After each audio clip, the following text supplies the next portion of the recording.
అందరికీ నమస్కారం. Cursive class 3 క్లాస్లోకి వెళ్లే ముందు ఒకసారి దయచేసి మా ఛానల్ని సబ్స్క్రైబ్ చేయండి. మీకు నచ్చితే షేర్ చేయండి, లైక్ చేయండి. ఓకే, క్లాస్లోకి వెళ్దాం. ఇక్కడ నేను printing letter A, cursive letter A రాశాను. ప్రింటింగ్ లెటర్ ఏ యొక్క బాడీకి, కర్సివ్ లెటర్ యొక్క బాడీకి ఈ బాడీలలో ఏమైనా మార్పు ఉందా అంటే ఈ బాడీలలో ఎలాంటి మార్పు లేదు. మరి ప్రింటింగ్ లెటర్ కాస్త కర్సివ్ లెటర్ ఎలా మారింది అంటే ఈ బాడీకి అదనంగా కొన్ని స్ట్రోక్స్ అనేది యాడ్ చేయడం జరిగింది. ఎప్పుడైతే లెటర్ యొక్క బాడీకి ఈ స్ట్రోక్స్ యాడ్ చేసామో ప్రింటింగ్ లెటర్ కాస్త పూర్తిగా కర్సివ్ లెటర్ గా మారిపోతుంది. సో ఈ అదనంగా యాడ్ చేసిన స్ట్రోక్స్ ఏంటి అంటే లెటర్ కు ముందు ఇచ్చే ఈ స్ట్రోక్ ని ఎంట్రీ స్ట్రోక్ అంటాము. లెటర్ ఎండ్ అయిన తర్వాత ఇచ్చే ఈ స్ట్రోక్ ని ఎగ్జిట్ స్ట్రోక్ అంటారు. అంటే లెటర్ యొక్క బాడీకి ఎప్పుడైతే ఎంట్రీ ఎగ్జిట్ స్ట్రోక్స్ అనేవి కనెక్ట్ చేస్తూ రాస్తామో ప్రింటింగ్ లెటర్ కాస్త పూర్తిగా అది కర్సివ్ లెటర్ గా మారిపోతుంది. ఈ స్ట్రోక్స్ ఎలా ఉండాలి అంటే స్లాంట్ గానే ఉండాలి. ఎట్టి పరిస్థితుల్లో కూడా కరువుతో రాయకూడదు. ఎగ్జిట్ వచ్చేసరికి మనకి రెండు విధాలుగా ఉంటుంది. ఫస్ట్ వన్ ఏంటి అంటే లెటర్ అనేది కింద అయితే కింద నుంచి ఎగ్జిట్ ఇస్తాము.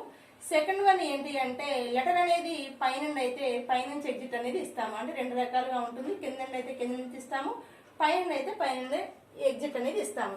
సో ఈ ఎంట్రీ ఎగ్జిట్ స్ట్రోక్స్ బేస్ చేసుకుని 26 లెటర్స్ ని 5 ఫ్యామిలీస్ గా డివైడ్ చేయడం జరిగింది. 26 లెటర్స్ ని 5 ఫ్యామిలీస్ గా డివైడ్ చేయడం అనేది జరిగింది.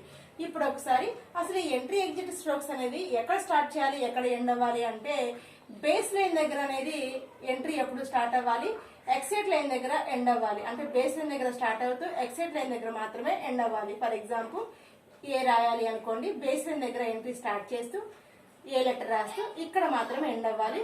ఇది ఇలా రాయాలి. రాసే ప్రతిదీ స్ట్రోక్ కూడా స్లాంట్ గానే రాయాలి.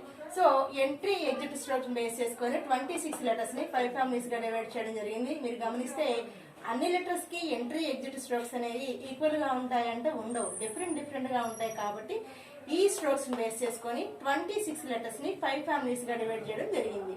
ఇప్పుడు ఒకసారి ఆ ఫ్యామిలీస్ ఏంటో, ఆ లెటర్స్ ఏంటో ఒక్కసారి చూద్దాం.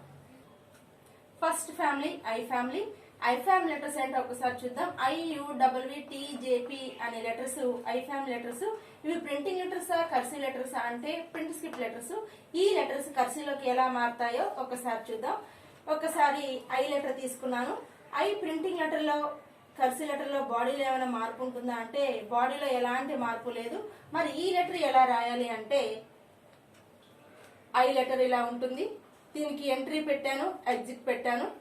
ఎంట్రీ లెటర్ యొక్క బాడీకి మిడిల్లో కనెక్ట్ చేస్తూ లెటర్ రాస్తూ ఎగ్జిట్ ఇలా రాయాలి. అంటే ఐ లెటర్ రాయాలి అంటే ఇలా రాయాలి, ఇలా రాయాలి. కానీ ఈ విధంగా రాయకూడదు, లేదా ఇలా రాయకూడదు, లేదా పాయింట్ షేప్ వచ్చేలాగా కూడా రాయకూడదు. మనం రాసే ప్రతిదీ కూడా ఎంట్రీ స్ట్రోక్ లెటర్ యొక్క బాడీకి మిడిల్లో మాత్రమే కనెక్ట్ చేస్తూ చక్కగా ఐ లెటర్ ఇలా రాయాలి, ఇలానే రాయాలి. ఎట్టి పరిస్థితుల్లో కూడా ఇలా రాయకూడదు. పాయింట్ షేప్ అనేది రాకూడదు అనుకున్నాం. ఎందుకు అంటే పాయింట్ షేప్ వచ్చే ప్రతి చోట ఆగి రాస్తాము. కర్సివ్ రైటింగ్ లో ఆగి రాయకూడదు, అలా రాస్తే కర్సివ్ రైటింగే కాదు అనుకున్నాం. పాయింట్ షేప్ వచ్చే ప్రతి చోట కరువు పెట్టి రాస్తాం అనుకున్నాం. సో రాసేటప్పుడు ఇలా కరువుతో రావాలి, కానీ ఎట్టి పరిస్థితుల్లో కూడా పాయింట్ షేప్ అనేది కనపడకూడదు. సో ఒక లైన్ అంతా ఐ లెటర్ ని రాస్తున్నారు.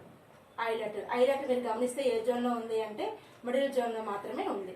నెక్స్ట్ లెటర్ యూ లెటర్ రాసేటప్పుడు ఒకసారి బాడీలో ఏమైనా మార్పు ఉందో ఒకసారి చూద్దాం. ప్రింటింగ్ లెటర్ లో కానీ కర్సివ్ లెటర్ లో కానీ బాడీలో ఎలాంటి మార్పు లేదు. ఈ లెటర్ రాసేటప్పుడు ఇది కూడా లెటర్ యొక్క బాడీకి మిడిల్లో ఎంట్రీ స్ట్రోక్ కనెక్ట్ చేస్తూ ఎగ్జిట్ పెట్టాలి. ఇలానే ఇక్కడే కనెక్ట్ చేయాలి. అంతేగాని పైకి వెళ్ళి ఇలా రాసేలాగా రాయకూడదు, లేదా ఇలా కూడా రాయకూడదు. ఇలా చాలా మంది ఇలా రాస్తుంటారు. ఇది యూనో తెలీదు, డబ్ల్యూనో తెలీదు. చూడడానికి డబ్ల్యూలో కనిపిస్తుంది, కానీ రాసింది మాత్రం యూ రాస్తారు. ఇలా కరువుతో రాయకూడదు. ఇలా రాసేటప్పుడు జస్ట్ కొంచెం స్లాంట్ గా, అంటే ఎంట్రీ ఎగ్జిట్ స్ట్రోక్స్ అనేవి స్లాంట్ గా ఉండేలాగా రాయగలగాలి. కరువు అనేది పెట్టి రాయకూడదు. అంటే చూడగానే స్పష్టంగా అది యూ లెటరా డబ్ల్యూ లెటర్ అనేది క్లియర్ గా అర్థమయ్యేలాగా రాయగలగాలి. వేరే లెటర్ లాగా డిస్టర్బ్ అయ్యేలాగా రాయకూడదు. సో ఇది జోన్ లో ఎలా రాయాలో ఒక్కసారి చూద్దాం. ఇది కూడా ఎంట్రీ పెట్టాను చూడండి, ఎగ్జిట్ పెట్టాను. ఎంట్రీతో రాస్తూ యూ లెటర్ రాస్తూ ఇక్కడ నుంచి ఎగ్జిట్ పెట్టాను. యూ లెటర్ ని చక్కగా మనం ఎలా అయితే ప్రింట్ స్క్రిప్ట్ లో యూ రాస్తామో సేమ్ అలానే రాస్తాము. దానికి ఎంట్రీ ఎగ్జిట్ స్ట్రోక్స్ అనేవి కనెక్ట్ చేస్తూ రాస్తాము. ఇది యూ లెటర్ ని ఒక లైన్ అంతా రాస్తున్నారు. మీరు గమనించాల్సింది స్ట్రోక్స్ ఎప్పుడు కూడా స్లాంట్ గా ఉండాలి. ఎట్టి పరిస్థితుల్లో కూడా కరువు రాకూడదు. పాయింట్ షేప్ అనేది అస్సలు రాకూడదు. ఇది you letter. Next letter double V letter. ఒకసారి చూద్దాం. ప్రింటింగ్ లో కానీ కర్సివ్ లో కానీ బాడీలో ఏమైనా మార్పు ఉందా అంటే ఒక్కసారి చూద్దాం. ప్రింటింగ్ లో డబుల్ వి ఇలా రాస్తాము. ఇలా రాస్తే మనకి ఇక్కడ పాయింట్ షేప్ వస్తుంది. కర్సివ్ రైటింగ్ లో పాయింట్ షేప్ రాకూడదని చెప్పుకున్నాం. వచ్చే ప్రతి చోట ఏం చేయాలంటే ఇప్పుడు కరువు రావాలి. అంటే ఇప్పుడు ప్రింటింగ్ లో నేమో ఇలా ఉంటుంది, కర్సివ్కి వచ్చేసరికి బాడీ ఇలా మారుతుంది. సో ఇలా తీసుకున్నాం. ఇలా తీసుకున్న దానికి ఎంట్రీ పెట్టాను, ఇక్కడ నుంచి ఎగ్జిట్ పెట్టాను. ఇలా పెట్టేసి ఇలా రాయాలి. అంటే జోన్ లో ఒక్కసారి చూద్దాం. జోన్ లో ఎంట్రీ పెట్టాను, ఎగ్జిట్ పెట్టాను. చక్కగా ఎంట్రీ రాస్తూ డబ్ల్యూ రాస్తూ ఇక్కడ నుంచి ఎగ్జిట్ పెట్టాను. ఇలా రాయకూడదు, లేదా పైనుంచి ఇలా రాయకూడదు. చాలా మంది రాసేటప్పుడు డబల్ ఈకి లూప్ పెట్టి రాస్తూ ఉంటారు. ఇలా కూడా రాయకూడదు. డబల్ ఈకి లూప్ పెట్టి ఎట్టి పరిస్థితుల్లో కూడా రాయకూడదు. ఎందుకు రాయకూడదు అంటే చాలా మంది డబల్ ఈకి లూప్ పెట్టి రాస్తూ ఉంటారు. నేను కూడా లూప్ పెట్టి రాస్తున్నాను.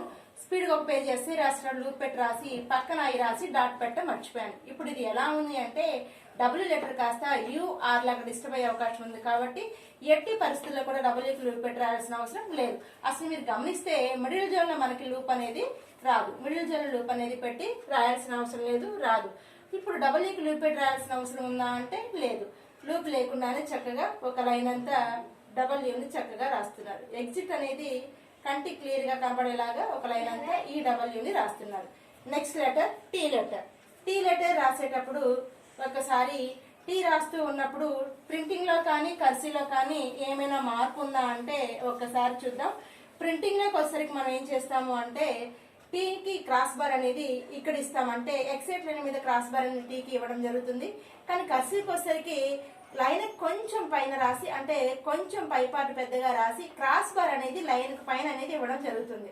అంటే ప్రింటింగ్ లో క్రాస్ బార్ లైన్ మీద ఇస్తాము, ఇక్కడ క్రాస్ బార్ కర్సీలోకి వచ్చేసరికి లైన్ పైన ఇస్తాము. ఇది రాయాలి అంటే చక్కగా స్ట్రైట్ ఇలా రాసి క్రాస్ బార్ ఇలా రాయాలి. ఇలా పాయింట్ షేప్ వచ్చేలాగా రాయకూడదు, లేదా ఇలా కూడా రాయకూడదు. ఇది చాలా మంది ఇలా రాస్తూ ఉంటారు. ఇలా కూడా రాయకూడదు. లేదా చాలా మంది ఇంకా టీకి లూప్ పెట్టి రాస్తూ ఉంటారు. ఎట్టి పరిస్థితుల్లో కూడా టీకి లూప్ పెట్టి రాయాల్సిన అవసరం లేదు. ఎందుకు రాయకూడదు అంటే ఇప్పుడు ఫర్ ఎగ్జాంపుల్ స్పీడ్ గా ఒక పేజీ ఎస్సే రాస్తూ ఉన్నారు, స్పీడ్ గా రాస్తూ ఉన్నారు. ఈ క్రాస్ బార్ అనేది ఇక్కడ పక్కన రాశారనుకోండి, ఇప్పుడు ఇది ఏ లెటర్ లాగా డిస్టర్బ్ అయ్యే అవకాశం ఉంది అంటే ఎల్ లెటర్ లాగా డిస్టర్బ్ అయ్యే అవకాశం ఉంది. సో టీకి లూప్ పెట్టి రాయాల్సిన అవసరం లేదు. లూప్ అనేది ఎప్పుడు వస్తుంది అనుకుంటే మన హైట్ పెరిగినప్పుడు మాత్రమే లూప్ పెట్టి రాయాలి అనుకున్నా. సో టీ ఎక్కువ హైట్ రాయాల్సిన అవసరం లేదు. జస్ట్ కొంచెం ఎక్స్టెంట్ లైన్ పైన రాస్తే కొంచెం పెద్దగా రాస్తే సరిపోతుంది, కానీ మరీ ఎక్కువ హైట్ రాయాల్సిన అవసరం ఏమీ లేదు. సో టీ రాయాలి అంటే చక్కగా రాస్తూ క్రాస్ బార్ పైన పెట్టి రాయాలి. చాలా మంది క్రాస్ బార్ అనేది ఒక పక్కనే రాస్తూ ఉంటారు. అంటే చిన్నగా రాయడము, లేదా ఇసిరేస్తున్న చిన్నగా పెద్దగా దూరంగా రాస్తే ఇలా రాస్తూ ఉంటారు. అలా రాయకూడదు. క్రాస్ బార్ ఎప్పుడు కూడా రెండు వైపులా రాయాలి. అది కూడా కంటికి క్లియర్ గా కనబడేలాగా రాయగలగాలి. ఇది టీ లెటర్ రాసే విధానం. ఒక లైన్ అంతా టీ లెటర్ రాస్తున్నారు. మీరు గమనించాల్సింది ఎంట్రీ స్ట్రోక్, ఎగ్జిట్ స్ట్రోక్. ఈ రెండు స్ట్రోక్స్ స్లాంట్ గానే ఉండాలి. పొరపాటును కూడా కరువు అనేది రాకూడదు. Next letter J letter. Next letter J letter. J letter ఒకసారి చూద్దాం. ప్రింటింగ్ లో కానీ కర్సీవ్ లో కానీ బాడీలో ఏమైనా మార్పు ఉందా అంటే ప్రింటింగ్ రాసేటప్పుడు జే లెటర్ కి లోయర్ పార్ట్ కొంచెమే రాస్తాము, కానీ కర్సీవ్ లెటర్ కి వచ్చేసరికి లోయర్ పార్ట్ కొంచెం పెద్దగా రాస్తాము. సో అంటే ప్రింటింగ్ లో ఇలా ఉంటుంది, కర్సీవ్కి వచ్చేసరికి ఈ పార్ట్ ని కొంచెం పెద్దగా రాయడం అనేది జరిగింది. ఇలా రాసిన లెటర్స్ కి ఏ స్ట్రోక్స్ పెట్టాలి అంటే ఎంట్రీ పెట్టాను, ఇక్కడ నుంచి ఎగ్జిట్ పెట్టాను. అంటే ఎంట్రీ రాస్తూ లూప్ పెడుతూ రాస్తూ ఆల్రెడీ మనం జే ప్యాటర్న్ అనేది నేర్చుకున్నాం. సో సేమ్ జే ప్యాటర్న్ లాగే చక్కగా ఇలా రాస్తూ ఇక్కడ నుంచి వచ్చేసి ఇలా పెట్టాలి. ఈ పైకి ఇలా రాయకూడదు, లేదా లూప్ కూడా లెటర్ ని డామినేట్ చేసే విధంగా రాయకూడదు. ఎట్టి పరిస్థితుల్లో కూడా లూపు లెటర్ ని డామినేట్ చేసే విధంగా ఉండకూడదు. లూప్ ఎంత సన్నగా ఉంటే లెటర్ చూడడానికి అంత అందంగా కనిపిస్తుంది. ఈ ఎంట్రీ స్ట్రోక్ అనేది లెటర్ యొక్క పైకి అంటే పై పార్ట్ స్టార్టింగ్ పాయింట్ వరకు వెళ్ళకూడదు. లెటర్ యొక్క బాడీకి మిడిల్లో మాత్రమే కనెక్ట్ చేసేలాగా రాయగలగాలి. సో నెక్స్ట్ లైన్ లో జే లెటర్ ని ఒక లైన్ అంతా చక్కగా రాస్తున్నారు. టాప్ టు బాటమ్ స్టాండింగ్ లో ఉండాలి. లెటర్ ఎప్పుడు కూడా ఇలా పక్కగా రాయకూడదు, లేదా ఇలా కూడా రాయకూడదు. స్టాండింగ్ లైన్ లో ఉండేలాగా రాయాలి. ఒక లైన్ అంతా జే లెటర్ రాస్తున్నారు. Next letter P letter. Next letter P letter. P letter printing లో కర్సీలో బాడీలో ఏమైనా మార్పు ఉందంటే ఒకసారి చూద్దాం. ప్రింటింగ్ లోకి వచ్చేసరికి లోయర్ పార్ట్ కొంచెమే రాస్తాము, అదే కర్సీలోకి వచ్చేసరికి లోయర్ పార్ట్ కొంచెం పెద్దగా రాయడం అనేది జరుగుతుంది. సో ఇప్పుడు పి లెటర్ రాయడం అంటే టీ జే ఆపోజిట్ సి ప్యాటర్న్ రాస్తాం కదా, సేమ్ టీ లెటర్ రాయాలి, జే లెటర్ రాస్తూ ఆపోజిట్ సి ప్యాటర్న్ రాస్తే పి లెటర్ మనకి వచ్చేస్తుంది. పి లెటర్ రాయడం వచ్చేసింది అంటే ఇది రాయడానికి ఈజీగా వచ్చిందంటే మినిమం మిగిలిన లెటర్స్ అన్ని కూడా ఈజీగా రాస్తారని అర్థం. అంటే కొంచెం ఇబ్బందిగా అనిపిస్తుంది, అలానే మరి ఇబ్బంది ఏమి కాదు, జస్ట్ అబ్జర్వ్ చేస్తే రాయగలిగితే ఈజీగా రాసేస్తారు. ఇప్పుడు ఒకసారి టీ లాగా రాశాను, కింద నేను జే లాగా రాశాను, పైన ఆపోజిట్ సి ప్యాటర్న్. చూడండి, టీ లాగా రాశాను, కిందకి జే లాగా రాశాను, పైకి వెళ్తూ ఆపోజిట్ సి ప్యాటర్న్ లా రాస్తూ దీని మీద నుంచి పైకి వస్తూ ఎగ్జిట్ రాశాను.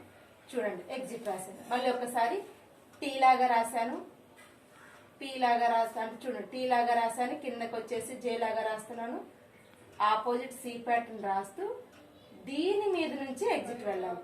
అంటే చాలా మంది పీ రాయాలి అంటే ఇలా రాస్తూ ఉంటారు. ఈ పీకి అప్పర్ జోన్ లూప్ పెట్టి రాయకూడదు. ఎందుకు రాయకూడదు అంటే స్పీడ్ గా ఒక పేజీ ఎస్ఏ రాసేటప్పుడు ఏమవుతుందంటే ఇలా అయిపోతుంది.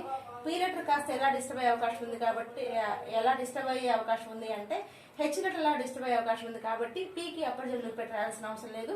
లూప్ అనేది ఎక్కడ వస్తుందంటే మనకి లోవర్ జోన్ లో మాత్రమే లూప్ వస్తుంది. సో పీ రాయాలి అంటే ఇసిరేస్తూ కూడా ఇలా రాయకూడదు, లేదా ఇలా కూడా రాయకూడదు. చక్కగా ఆపోజిట్ సి ప్యాటర్న్ మనం ఎలా అయితే నేర్చుకున్నామో దీనికి కనెక్ట్ అవ్వాలి, కనెక్ట్ అవుతూ రాయగలగాలి. సో ఒక లైన్ అంతా పీ లెటర్ రాస్తున్నారు, ఒక లైన్ అంతా పీ లెటర్ రాస్తున్నారు.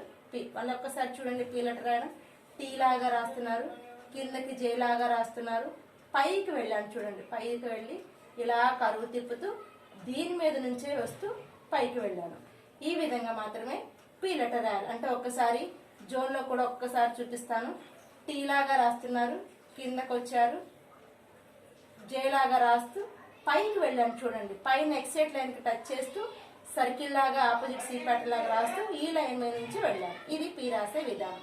సో ఒక లైన్ అంతా పీ రాస్తున్నారు. ఈ లెటర్స్ ఒక్కసారి చూద్దాము.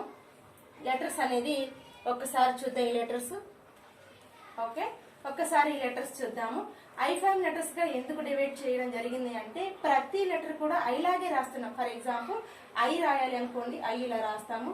అదే యూలో కూడా ఇక్కడ ఈ పార్ట్ తీసేస్తే మనకి ఐ లాగే కనిపిస్తుంది. నెక్స్ట్ డబ్ల్యూలో కూడా ఈ పార్ట్ మనకి ఐ లాగే రాస్తాము, ఈ పార్ట్. నెక్స్ట్ టీ రాసేటప్పుడు కూడా ఐ లాగే రాస్తూ కొంచెం పైకి వెళ్తూ ఇలా రాస్తాము. నెక్స్ట్ జే రాసేటప్పుడు కూడా ఐ లాగే రాసి కిందకి వచ్చి లూప్ పెట్టి ఇలా రాస్తాం. అంటే ప్రతిదీ కూడా ఐ లాగే రాస్తాం. నెక్స్ట్ పీ కూడా ఐ లాగే స్టార్ట్ చేసి టీ లాగా రాస్తూ ఇలా రాస్తాం. అంటే ప్రతిదీ కూడా ఐ లెటర్ కి అంటే ఐ లెటర్ రాస్తూ రాస్తాం కాబట్టి ఐ ఫ్యామిలీగా డివైడ్ చేయడం అనేది జరిగింది. ఇది ఈ రోజు క్లాస్. ఒకసారి క్లాస్ ఏంటో ఒకసారి చూద్దాము. ఐ ఫస్ట్ ఫ్యామిలీ ఏంటి అంటే ఐ ఫ్యామిలీ లెటర్స్ ఏంటి అంటే IUTTJP. దీంట్లో ఐకి ఏం చేయాలంటే బాడీలో మార్పు ఉందని బాడీలో మార్పు ఏమి లేదు, ప్రతిదానికి ఎంట్రీ ఎగ్జిట్ స్ట్రోక్స్ పెడుతూ రాసాము. మీరు గమనించాల్సింది డబుల్ ఈక్వల్ లూప్ పెట్టి రాయాల్సిన అవసరం లేదు అనుకున్నాము. ఎందుకు అంటే డబుల్ ఈక్వల్ లూప్ పెట్టి రాస్తే యూఆర్ లాగా డిస్టర్బ్ అయ్యే అవకాశం ఉంది కాబట్టి దీనికి అవసరం లేదని చెప్పేసి అనుకున్నాం. టీకి కూడా లూప్ పెట్టి రాయాల్సిన అవసరం లేదు అనుకున్నాం. ఎందుకు అంటే ఎలా డిస్టర్బ్ అయ్యే అవకాశం ఉంది కాబట్టి దీనికి అవసరం లేదు అని చెప్పేసి అనుకున్నాం. నెక్స్ట్ జేకి అంటే ఎక్కువ లెటర్ డామినేట్ చేసే విధంగా లూప్స్ అనేది పెద్దగా ఇవ్వకూడదు అనుకున్నాం. ఎంత సన్నగా లూప్ అనేది ఇస్తే లెటర్ చూడడానికి అంత అందంగా కనిపిస్తుందని చెప్పేసి అనుకున్నాం. పీ రాయాలి అంటే 2 లెటర్స్ రాయాలి. టీ లెటర్ జే లెటర్ కలిపి రాస్తూ ఆపోజిట్ సి ప్యాటర్న్ రాస్తే అంటే T letter J letter opposite C pattern లాగా కలిపి రాస్తే పీ లెటర్ రాస్తాము. సో ఇది లెటర్స్. మీరు చేయాల్సింది ఇక్కడ ఉన్న ఈ లూప్స్ అన్ని కూడా కింద మీకు డబుల్ రూల్ లైన్ ఉంటుంది. నేను చెప్పాను ఆల్రెడీ ప్యాటర్న్స్ అప్పుడు డబుల్ రూల్ నోట్బుక్ లో మాత్రమే ప్రాక్టీస్ చేయాలి. ఎట్టి పరిస్థితుల్లో 4 రూల్ ప్రాక్టీస్ చేయకూడదని చెప్తున్నాం. సో కింద మీకు లైన్ ఉంటుంది, డబుల్ రూల్ లైన్ ఉంటుంది. లైన్ వరకు వెళ్ళొచ్చు కానీ లైన్ కి టచ్ అవ్వకూడదు. అది అప్పర్ జోన్ లూపే కానీ లోవర్ జోన్ లూపే కానీ ఏదైనా సరే డబుల్ రూల్ లైన్ వరకు వెళ్ళొచ్చు కానీ లైన్ కి టచ్ అవ్వకూడదు. ఇది ఈ రోజు క్లాస్ పరంగా మీకు ఎలాంటి డౌట్స్ ఉన్నా సరే దయచేసి కామెంట్ రూపంలో తెలియజేయగలరు. Thank you for watching.